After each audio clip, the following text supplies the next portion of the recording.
나는 내 마음에 이르기를 자 내가 시험 삼아 너를 즐겁게 하리니 너는 낙을 누리라 하였으나 보라 이것도 헛되도다.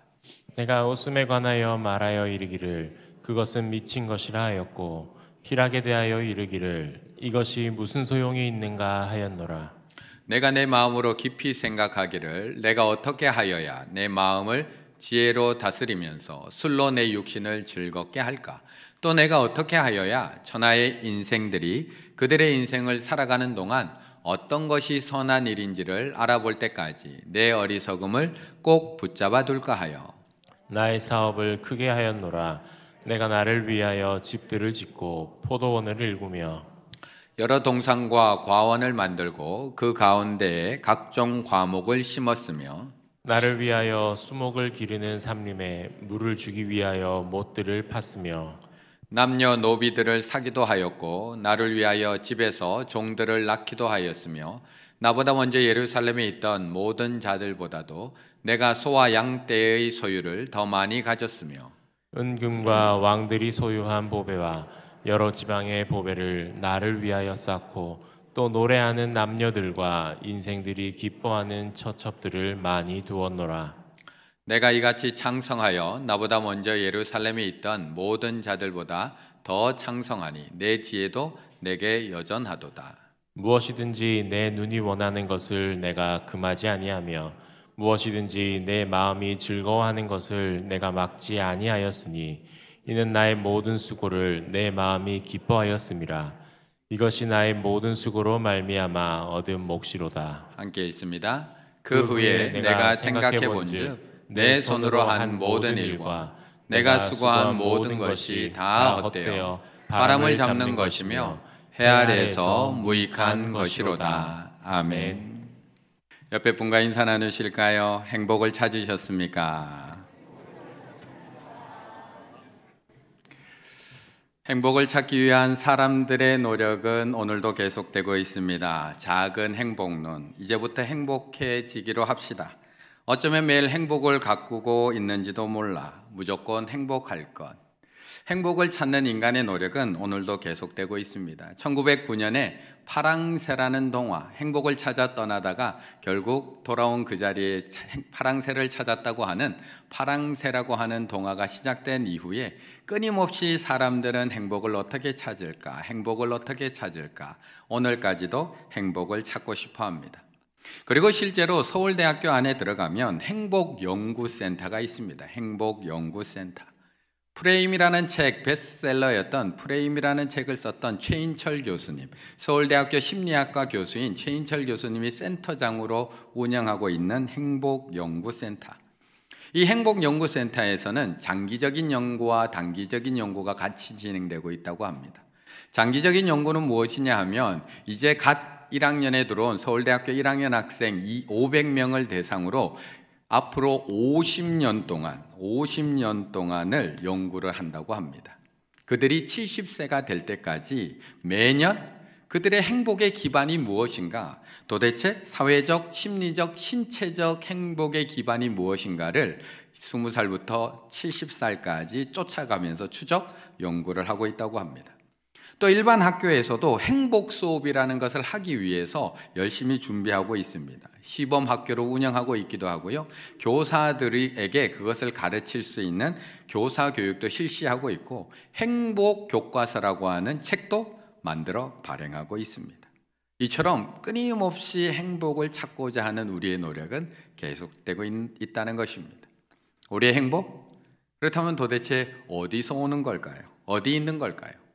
오늘 본문에 나오는 저자도 행복을 찾기 위해서 정말 많은 시도를 해본 것 같습니다. 행복이 무엇인지 깊이 고민에 빠져보기도 하고요. 다른 사람의 행복을 보면서 비교해 보기도 하고요. 행복해질 수 있다라고 이야기하는 모든 것들은 다 시도해 보기도 한 사람.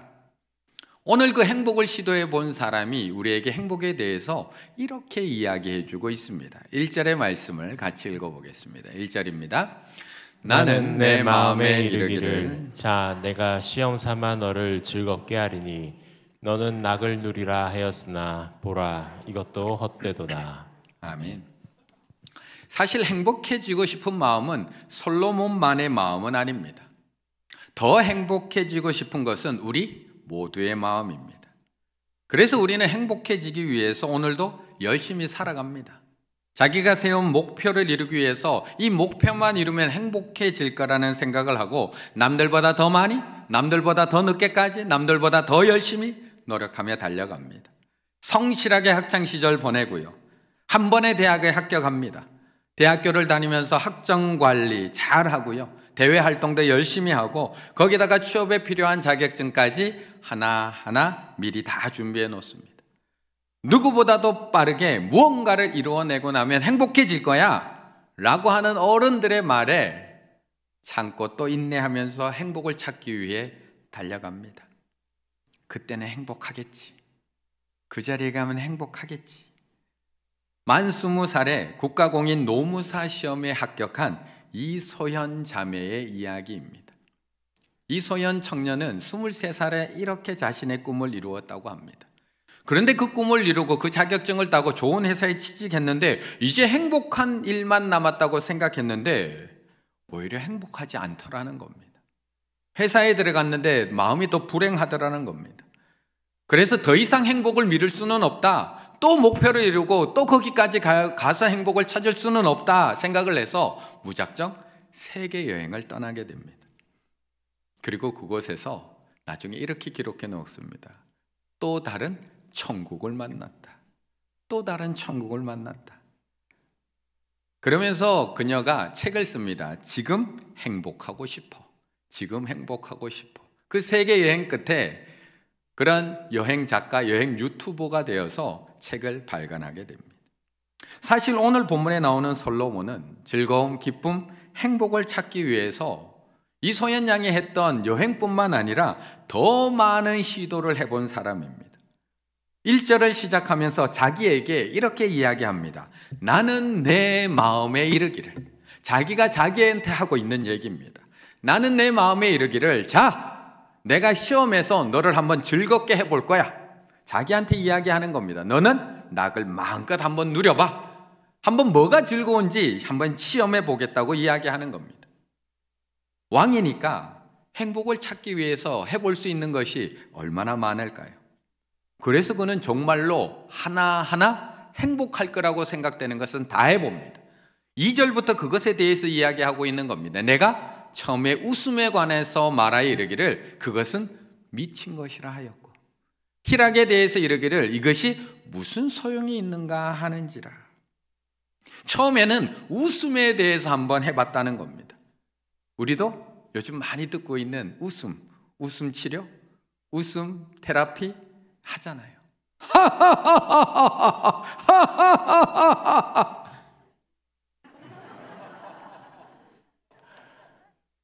행복해서 웃는 게 아니라 웃으면 행복해집니다.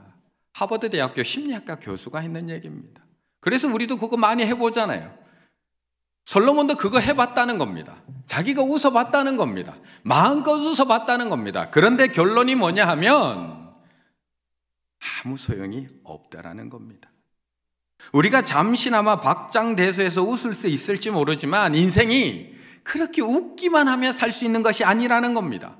그렇게 박장대소해서 웃어보지만 금세 슬픈 일이 찾아오고 우울한 일이 찾아오면 도리어 더 깊은 허무감에 빠지게 되는 것이 사람이라는 겁니다. 웃음? 그게 무슨 소용이 있는가? 미친 짓이라 이렇게 이야기하고 있는 겁니다. 3절에서는 솔로몬이 술로 한번 그 즐거움을 찾아보겠다고 이야기합니다. 우리 남자분들도 자주 하는 방법. 괴로운 일이 있으면 잠시라도 그 괴로움 잊기 위해서 기분 좋게 잠들기 위해서 술로 내 육신을 즐겁게 할까? 술로 행복을 한번 찾아보려고 하는 겁니다. 그래서 세상에서 좋다고 하는 술은 다 갖다 먹어봅니다. 이어지는 4절에서는 나는 사업도 크게 해보았다고 이야기합니다. 사업을 통해서도 행복을 찾아봅니다. 멋진 집들도 지어봅니다. 여름 별장, 겨울 별장, 자신의 나라 곳곳에다가 별장을 지어보고 여기서 한 달, 저기서 한 달, 저기서 한 달살이도 해봅니다. 집 근처에다가 포도원도 지어봅니다. 수만 평의 포도원을 가꾸어 봅니다. 열매가 맺혀지는 것 보고 그 포도원에 들어가서 맛있는 열매를 따먹어 보기도 합니다. 그래도 그거는 좀 재미있었나 봅니다.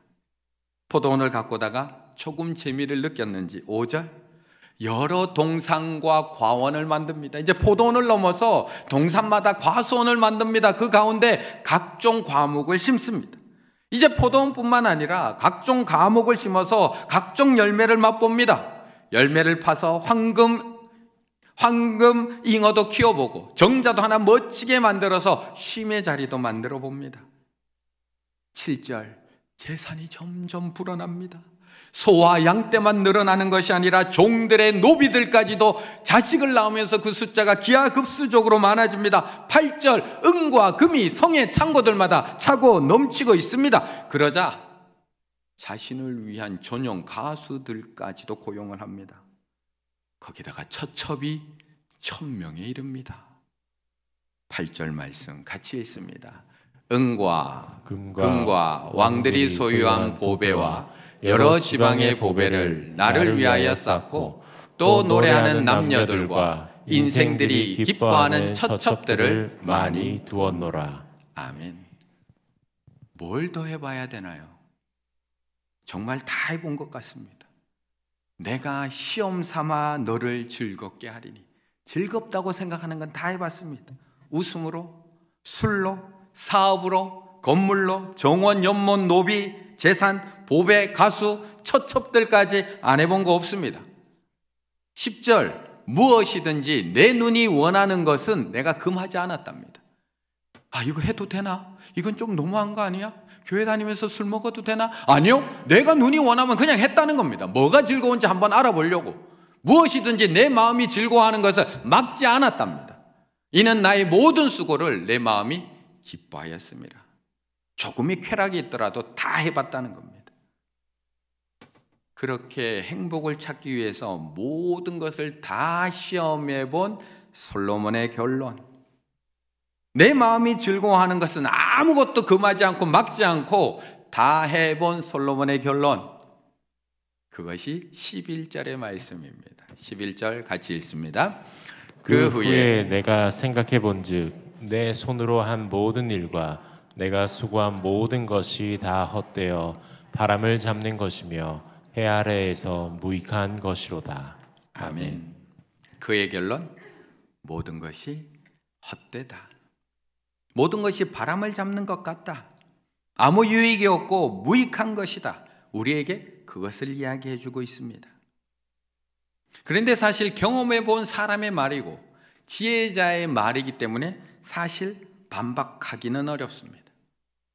그런데 솔직히 얘기하면 확 공감되지도 않습니다. 자기는 다 가져봐 놓고 얘기하는 거고 나는 단 하나도 안 가져봤는데, 자기는 100억을 가져보고 100억을 가져보니까 돈이 행복을 주는 건 아니야 라고 이야기하는데 공감되시나요? 100억을 가져봐야지 나도 라는 생각이 먼저 듭니다. 솔로몬의 말에 100% 동의하기는 어렵습니다. 자기는 다 해봤으니까 그런 소리 하는 거지.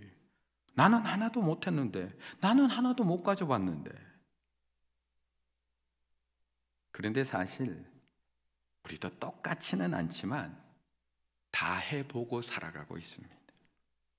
우리도 똑같지는 않지만 솔로몬하고 규모가 달라서 그렇지 우리도 똑같이 즐거움을 찾아다니며 살아가고 있습니다. 솔로몬처럼 이렇게 나라적으로 해보지 못했지만 나름 소소하지만 확실한 행복을 찾아서 우리도 똑같이 해보며 살아가고 있다는 겁니다. 사실 저도 요즘 소소하지만 확실한 행복을 하나 찾았습니다. 그것은 불멍입니다. 불멍. 제가 요즘 불멍의 재미에 쏙 빠졌습니다. 캄캄한 밤에 장작불을 탁 태워놓고 앉아있으면 모든 생각들이 다 사라집니다. 장작이 탈 때 나는 소리 들어보셨나요? 타닥 타닥 타닥. 그 소리를 듣고 있으면 마음이 평안해집니다. 아직 불멍 도구를 산 건 아니지만 너무 좋은 불멍 카페 한 곳을 알게 되어서 이제 한 달 정도 됐나요? 매주 월요일이면 저녁마다 가고 있습니다. 어디인지는 안 가르쳐 드리려고 합니다. 지난번에 제가 루프탑 좋은 데를 가르쳐 드렸더니 하도 가셔서 제가 못 가고 있습니다. 그래서 여기는 제가 안 가르쳐 드리려고 합니다. 그런데 이 즐거움은 얼마나 갈까요? 이 불멍이 주는 즐거움, 행복은 과연 얼마나 갈까요? 크기는 다르지만 우리도 늘 새로운 즐거움을 찾고자 또 시험하고 또 시도하면서 우리도 살아가고 있습니다. 재미있는 영화를 보기도 하고요, 새로운 운동을 해보기도 하고요, 마음껏 노래도 불러보면서 또 즐거움을 찾아 살아가고 있습니다. 그러다가 이렇게 살면 안 된다 싶어서 또 열심히 공부도 해보고요, 또 돈 버는 재미에도 한번 빠져보기도 하고요, 또 그 재미를 못 찾으면 또 이렇게 살면 안 되겠구나, 어느 날 여행을 가보기도 하고요, 또 가족들하고 캠핑을 떠나보기도 합니다.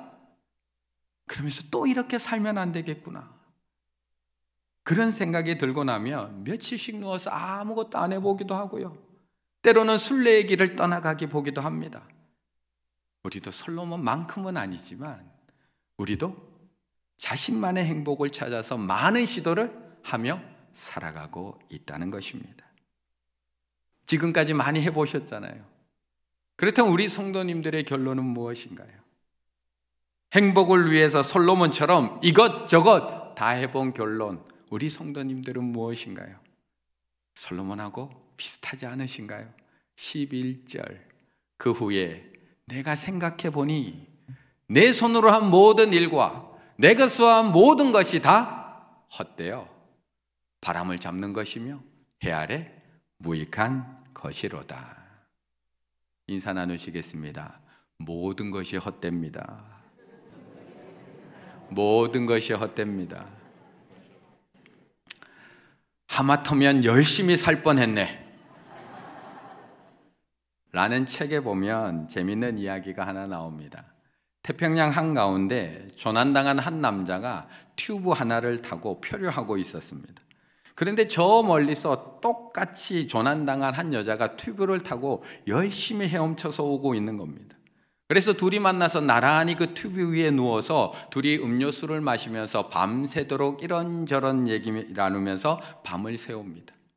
아침에 해가 돋고 여자는 살기 위해서 어디 있을지 모르는 섬을 향해서 또 헤엄쳐가기 시작을 합니다. 그렇게 이틀 밤, 이틀 낮을 헤엄쳐서 어느 섬에 도착해서 생명이 살아납니다. 이 남자 갈 생각도 안 하고 그냥 음료수 마시고 거기서 잠들어 버립니다. 그런데 지나가던 구조대가 그 사람을 구해줍니다. 몇 년 후에 이 둘이 우연히 고지대 한 식당에서 만납니다. 이 여자는 굉장히 혼란스러워합니다. 자기는 팔이 빠져라 이틀 밤낮을 수영해서 살아났는데 그 사람은 그 자리에서 아무것도 안 하고 자고 있다가 살아난 겁니다. 이 여자는 헤엄쳐 가면서 이렇게 생각했답니다. 저 남자 죽었으면 좋겠다. 나는 이렇게 열심히 하며 살았는데 저 사람은 그냥 누워서 자다가 살았으니 억울했던 겁니다. 그러니 이 책에서는 너무 그렇게 열심히 살 필요 없어요. 작가 자신도 열심히만 하면 행복해질 줄 알았는데 하마터면 열심히 살 뻔했다라고 이야기하고 있는 책입니다. 누구는 열심히 하지 않고 별다른 노력을 하지 않았음에도 잘 사는 사람이 있는가 하면 누구는 그렇게 열심히 사는데도 점점 빈곤해지는 사람이 있다는 겁니다. 누구는 수백 번 오디션을 봐서 배우가 되는 사람이 있는 반면에 누구는 친구 따라갔다가 덜컥 스타가 되는 사람도 있더라는 겁니다. 그러니 그렇게 열심히 살 필요 없다. 모든 것이 헛되고 헛되니 그렇게 열심히 너무 아등바등 살 필요 없다. 전도서를 이렇게 읽으면 큰일 난다는 겁니다. 하나님께서 솔로몬에게 오늘 이 전도서를 통해서 알게 하시는 것은 모든 것이 헛되고 헛되요, 허무주의가 아닙니다. 너희가 다 해봐서 알겠지만 돈도 필요 없고 집도 필요 없고 친구도 필요 없고 아무것도 필요 없어. 너희 헛되고 헛되니 모든 것이 헛돼. 아무것도 할 필요 없어. 허무주의를 이야기하고 있는 것이 아니라는 겁니다. 하나님께서는 이 전도서를 통해서 그런 것들로는 너희들이 행복을 찾을 수 없어. 그런 것들로는 너희 텅 빈 마음, 너희의 허전한 그 심령을 절대 채울 수 없다는 것을 가르쳐주고 있는 겁니다. 그리고 어떤 것으로 너희 심령을 채워야지 참된 기쁨, 참된 즐거움, 참된 행복을 찾을 수 있는지를 가르쳐주고 있는 책이 바로 오늘 본문의 말씀입니다. 그럼 어디서 찾을 수 있을까? 그것이 24절의 말씀입니다. 같이 읽을까요? 사람이 먹고 마시며 수고하는 것보다 그의 마음을 더 기쁘게 하는 것은 없나니 내가 이것도 본즉 하나님의 손에서 나오는 것이로다. 아멘. 지금까지 솔로몬은 자신의 마음을 기쁘게 하기 위해서 자신의 손으로 수많은 시도와 수많은 실험을 해봤습니다.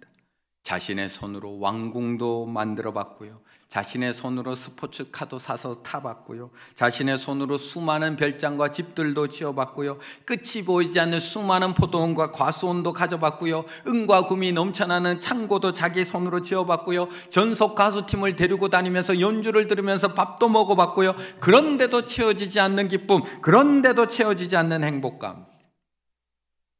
마치 예레미야가 예언했던 하나님을 버린 이스라엘 민족들의 모습하고 너무나 똑같습니다. 예레미야서 2장 13절, 내 백성이 두 가지 악을 행하였나니 곧 그들이 생수의 근원되는 나를 버린 것, 또 하나 스스로 웅덩이를 판 것인데 그것은 그 물을 가두지도 못할 금이가 있고 터진 웅덩이들이니라. 우리의 심령은 이 깨진 웅덩이, 깨진 그릇 같기 때문에 무엇을 부어도 밑으로 빠져나갈 수밖에 없습니다. 한참 들이부을 때면 뭔가 가득 차는 듯한 느낌, 기쁨과 만족을 잠깐 느끼지만 어느새 다 세어버린 웅덩이를 보며 또 허무해하며 살아갈 수밖에 없다는 것을 말씀하고 있습니다. 그런데 그런 우리를 향해서 예수님께서 신약에 와서 우리들에게 그 기쁨을 다시 찾을 수 있는 방법을 말씀을 합니다. 요한복음 4장 14절, 내가 주는 물을 마시는 자는 영원히 목마르지 아니하리니 내가 주는 물은 그 속에서 영생하도록 솟아나는 샘물이 되리라. 채워서 되는 게 아니라, 깨어진 웅덩이기 때문에 채워서 되는 게 아니라 안에서 샘솟아나는 샘물이 있어야 된다는 것을 말씀하고 있습니다. 솔로몬도 모든 것을 다 시도해 본 후에 알게 됐습니다. 아, 행복은 내 손으로 만들어지는 것 아니구나. 참된 기쁨은 내 손으로 구하고 찾을 수 있는 것 아니구나. 내 손으로 아무리 채우려고 해도 채워지는 것 아니구나. 오직 기쁨의 근원 되시는 하나님의 손에서만 나올 수 있는 것이구나. 그래서 24절에 고백하고 있는 겁니다. 사람이 먹고 마시며 수고하는 것, 이 일상의 삶보다 그의 마음을 더 기쁘게 하는 것은 아무것도 없습니다. 내가 이것도 본즉 어디서 나온다고요? 하나님의 손에서 나오는 것이로다. 그런데 이 말씀을 가만히 한번 묵상을 해보면, 가만히 한번 생각해 보면, 지금 우리가 누리고 사는 것들 중에 하나님의 손에서 안 나온 게 뭐가 있나요? 우리가 지금 가지고 살아가는 것 중에 하나님의 손에 의해서 우리에게 주어지지 않은 것들이 도대체 무엇이 있나요? 우리가 만나고, 우리가 대화하고, 우리가 함께 예배드리고 있는 옆에 있는 이 사람들 중에 하나님의 손으로 빚어지지 않은 사람들이 도대체 어디에 있나요? 단지 우리가 보지 못하고 느끼지 못하고 깨닫지 못할 뿐이지 하나님의 손에서 나오지 않은 것이 도대체 어디 있나요? 일상 하나님의 신비라는 책에 보면, 이 책의 저자는 우리가 일상 속에서 함께하고 계시는 그 하나님의 손길을 매 순간 놓치며 살아가고 있다고 우리를 지적하고 있습니다. 아침에 일어나자마자 들려오는 새소리부터 시작을 해서 아침에 교회에 올 때 자욱하게 꼈던 아침 안개, 아침 교회에 오는 길에 만났던 그런 수많은 성도님들, 예배를 마치고 조문을 딱 열고 나가면 보이는 계명산과 남산, 도대체 누구의 손으로 만든 건가요?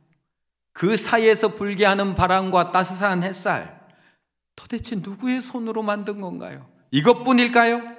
제잘되는 아이들의 목소리, 내 옆에서 힘이 되어주는 남편, 나에게 따뜻하게 격려해주는 아내의 손길, 아플 때마다 날 위로해주고 찾아와주는 가족들과 교우들, 이 사람들은 도대체 누구의 손으로 만든 것인가요? 누구의 손으로 빚으셔서 오늘 지금 내 옆에 두신 건가요? 그런데 우리는 너무 특별한 은혜를 찾다 보니까 하나님의 손으로 만들어서 내 옆에 놔두신 그 잔잔한 은혜를 너무 쉽게 지나쳐 버린다는 것입니다. 지난 한 주간 나의 삶에 일어났던 그 수많은 사건들 속에 하나님은 계시지 않았나요? 하나님의 손길이 우리를 오늘 여기까지 인도하신 것 아닌가요? 올 한 해도 하나님의 손길이 우리를 여기까지 인도하신 것 아닌가요? 그런데 우리는 나의 일상 속에 함께 하시는 하나님은 전혀 느끼지 못하고 살아가다 보니까 쉽게 좌절하고 절망하게 됩니다. 우리가 예배드리는 이 한 시간 동안은 그렇게 하나님의 임재를 느끼고 하나님의 손길을 느끼지만 이 한 시간이 딱 끝나고 저 문을 열고 밖으로 나가면 하나님은 어디 있는지 온데간데 없고 내 손으로 만든 즐거움만 찾아서 여기저기 다니다가 또 다음 주에 이 자리에 지쳐 돌아와 있다는 것입니다. 왜 그럴까요? 왜 그럴까? 예배 속에서는, 말씀 속에서는, 찬양 속에서는 그렇게 잘 느껴지는 하나님의 손길이 이 예배당만 벗어나면 왜 느껴지지 않는 것일까? 이 책에서는 두 가지 이유를 이야기합니다. 두 가지 이유. 첫 번째는 우리가 너무나 바쁘게 살고 있기 때문이다라고 이야기합니다. 빠르게 달리는 차 안에 타게 되면 시야가 점점 좁아집니다. 옆에 경치도 안 보이고 지나가는 사람도 안 보이고 내 옆에 계신 하나님의 손길도 보이지 않는다. 두 번째 이유, 사물을 대충 보고 지나가기 때문이라고 이야기합니다. 교회에 들어오면서 저 정원에 서 있는 나무 대충 보고 들어옵니다. 오늘 이 성전에 들어와서도 앞에 이렇게 예쁘게 꽂혀 있는 꽃, 제가 얘기하기 전까지 못 보신 분들도 있을 겁니다. 대충 보고 지나갑니다. 교회에 들어오면서 만났던 교인들 대충 보고 지나갑니다. 인사요? 대충 하고 지나갑니다.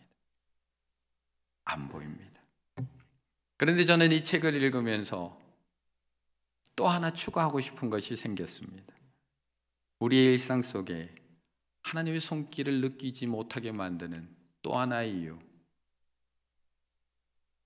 스마트폰입니다. 그렇게 손에 붙잡고 살아가는 스마트폰, 사물을 대충도 못 보게 합니다. 안 보게 합니다.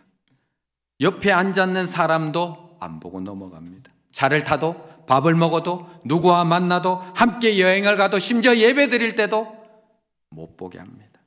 모든 시선을 스마트폰에 뺏겨버려서 하나님이 나를 위해서 손수 만들어 놓으신, 손으로 지어 놓으신 자연 만물도 안 보이고 손으로 지어 놓으신 내 옆에 앉아있는 이 사람도 보이지 않는다는 겁니다. 그래서 우리는 이 폰에서 보여주는 행복, 이게 행복이야 라고 하는 폰에서 보여주는 행복, 저 멀리 있는 그 행복만 찾아서 오늘도 달려가고 있다는 겁니다. 그래서 이 책, 일상 하나님의 신비, 이 책의 원래 제목이 뭐였냐 하면 눈을 크게 뜨세요. 눈을 크게 뜨세요. 그리고 일상 속에서 하나님을 바라보세요. 지금 한번 해볼까요? 눈을 한번 크게 뜨세요. 제 눈이 제일 클 것 같은데요. 네, 제 눈에 행복이 제일 많이 보일 것 같습니다. 근데 여기서 말하는 눈이 이 눈은 아니겠죠. 무엇을 의미하는 걸까? 이 책에 이렇게 적어놨습니다. 당신은 식사 전에 감사 기도를 한다. 다 기도하시죠. 좋은 습관이다. 하지만 나는 연주회와 오페라를 보기 전에도 기도하고, 연극과 팬터마임을 보기 전에도 기도하고, 책을 펼치기 전에도 기도한다. 스케치, 그림 그리기, 수영, 펜싱, 권투, 산책, 놀기, 춤추기 전에도 기도하고, 펜을 잉크에 적시기 전에도, 기도한다. 우리는 하루 3번 밥 먹기 전에 하나님 앞에 감사 기도를 합니다. 왜 그 기도를 하시나요? 이것 주신 분이 하나님이시니까.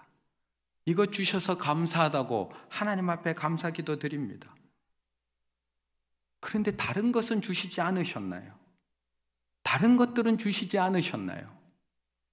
왜 기도를 우리는 안 하고 살아갈까요? 그래서 우리는 무엇을 하기 전에, 누구를 만나기 전에 항상 기도해야 됩니다. 연주회를 보기 전에, 연극을 보기 전에, 책을 펼치기 전에, 심지어 펜을 잉크에 적시기 전에 기도해야 됩니다. 왜요? 이것을 주신 분이 하나님이시니까. 그것을 볼 수 있기 시작을 하면 오늘 전도서에서 고백하고 있는 것처럼 하나님의 손이 보이기 시작합니다. 사람이 먹고 마시며 수고하는 이 일상보다 그의 마음을 더 기쁘게 하는 것은 없습니다. 내가 이것도 본즉 하나님의 손에서 나오는 것이로다. 어제 오전에 제가 설교 준비를 하고 있는데 한 집사님이 이 추운 날씨에 시원한 아메리카노를 사서 제 방을 찾아오셨습니다. 시원한 커피를 한 잔 사서. 그리고 저하고 만나서 대화를 하는데 저를 찾아오셔서 마주 앉았습니다. 그리고 저에게 맛있는 커피를 주셨습니다. 같이 기도를 했습니다. 하나님께서 커피 주셔서 감사하다고, 하나님께서 이 커피 보내주셔서 감사하다고. 그런데 그 커피를 가져오신 분은 하나님의 손으로 보내신 거 아닌가요? 우리는 왜 커피만 하나님의 손으로 주셨다고 생각하는 것일까요? 그 커피를 가져오신 분은 하나님 보내신 분 아닌가요? 지금 내 옆에 앉아있는 그분은 하나님께서 나에게 보내주신 분 아닌가요? 지금 내가 앉아있는 이 교회는 하나님께서 손수 지으셔서 나에게 주신 것 아닌가요? 저 문을 열고 나가면 만나게 될 자연 만물은 나를 위해서 하나님께서 손수 지어서 우리에게 주신 것 아닌가요? 그것만 볼 수 있다면, 그것만 볼 수 있다면 우리는 일상 속에서 하나님께서 나에게 주신 행복을 누리며 살아갈 줄로 믿습니다. 바쁜 연말입니다. 모임도 많고 챙겨야 될 사람도 많고 처리해야 될 일도 너무 많습니다. 하지만 기도 먼저 하시고 조금 천천히 걸어보시면 어떨까요? 기도 먼저 하시고 조금 천천히 운전해 보시면 어떨까요? 기도 먼저 하시고 조금 천천히 다른 사람과 눈 맞춤해 보시면 어떨까요? 조금 먼저 기도하시고 오늘도 예배 마치시고 돌아갈 때 예배 마쳤다고 횡 나가지 마시고 조금 천천히 기도하시고 하나님께서 손수 만들어서 나에게 주신 교우들과 눈 맞춤하며 사랑의 인사 나누며 그렇게 돌아가시면 어떨까요? 너무 바빠서 우리를 만나기 위해서 하늘 보좌를 버리시고 이 땅에 오신 예수 그리스도도 무심히 지나가지 마시고 먹고 마시고 수고하는 일상 속에서 하나님께서 주시는 행복을 마음껏 누리며 살아가실 수 있는 우리 충일의 가족들 다 되시기를 간절히 바라겠습니다.